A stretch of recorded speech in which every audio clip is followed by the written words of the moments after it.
ओम नमः शिवाय। ओम नमः शिवाय। जय श्री महाकाल। हर हर महादेव। कभी कभी जाने और अनजाने में हम कुछ ऐसी बातें लोगों को बता देते हैं जिन बातों को हमें नहीं बताना चाहिए। लेकिन जब बात हम बता देते हैं, बताने के बाद हमें पश्चाताप होता है कि यह बातें हमें नहीं बतानी चाहिए थी। लेकिन तब बहुत देर हो जाती है और उन बातों का परिणाम हमारे जीवन पर बहुत बुरा हो जाता है।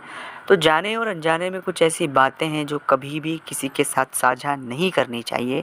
अगर आप साझा करते हैं तो अपनी परेशानियों को आप खुद दावत देते हैं दोस्तों। क्योंकि राहु और केतु और चंद्र, इन तीनों की यह खासियत होती है कि व्यक्ति से त्वरी ही मुंह से कुछ ऐसी बातें निकाल देते हैं और उन बातों का इतना प्रभाव हमारे जीवन पर होता है कि फिर हम चाह कर भी हमारे जीवन को सही स्थिति में नहीं ला सकते। बस परेशानियां हमारे इससे आ जाएगी और हम परेशान होंगे।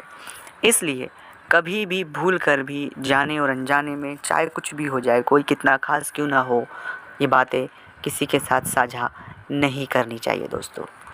उन बातों को मैं बताऊं उससे पहले एक निवेदन है कि अगर आप अपने जीवन के प्रति कोई भी तकलीफ़, परेशानी या सकारात्मक वीडियो हमेशा देखना चाहते हैं तो इस चैनल को ज़रूर सब्सक्राइब कर लें और कमेंट्स में भोलेनाथ का नाम लिखें। अगर आप चाहते हैं अपनी कुंडली का विश्लेषण करवाना, जीवन में कोई तकलीफ़, परेशानी या कोई प्रश्न जो आपको बेचैन कर रहा है, तो स्क्रीन पर हमारे नंबर चल रहे हैं। आप व्हाट्सएप पर अपॉइंटमेंट लें, अपॉइंटमेंट लेकर बात करें। उसका फ़ीस शुल्क लागू है दोस्तों। साथ ही साथ आपको जन्म तारीख, जन्म समय, जन्म स्थान पता होना अनिवार्य। अगर नहीं पता है, उस स्थिति में प्रश्न कुंडली से जवाब दिया जाएगा। जो आपका प्रश्न होगा उसके हिसाब से जवाब दिया जाएगा, उस समय की कुंडली के हिसाब से जवाब दिया जाएगा। सबसे पहली बात जो कभी किसी के साथ साझा नहीं करना चाहिए, धन।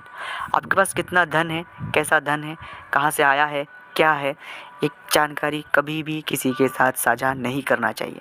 जब भी किसी व्यवहार में अगर धन का आगमन हो जाता है, वो व्यवहार बहुत जल्द ख़त्म होने वाला है और ख़त्म होने के साथ साथ कई सारी चीज़ें ख़राब होने वाली है। अगर आपने किसी को उधार दे दिया है तो देकर भूल जाए, ये उम्मीद न लगाए कि फिर वापस आएगा।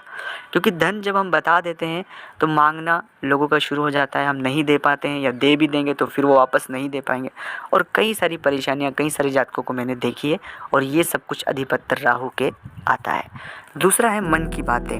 मन की बातें हर एक व्यक्ति के साथ साझा नहीं करनी चाहिए, क्योंकि हर एक व्यक्ति उन बातों को सुनकर समझकर हमारे लिए एक नकारात्मक धारणा बना लेगा। क्योंकि हम जो बातें कह रहे हैं वो हमारी परेशानी है, पीड़ा है। तो कभी भी जिन व्यक्तियों को हम जानते हैं उन्हें कभी भी अपने मन की पीड़ा न बताएं, उन्हें ही बताएं जो आपके बहुत खास हैं, बहुत खास।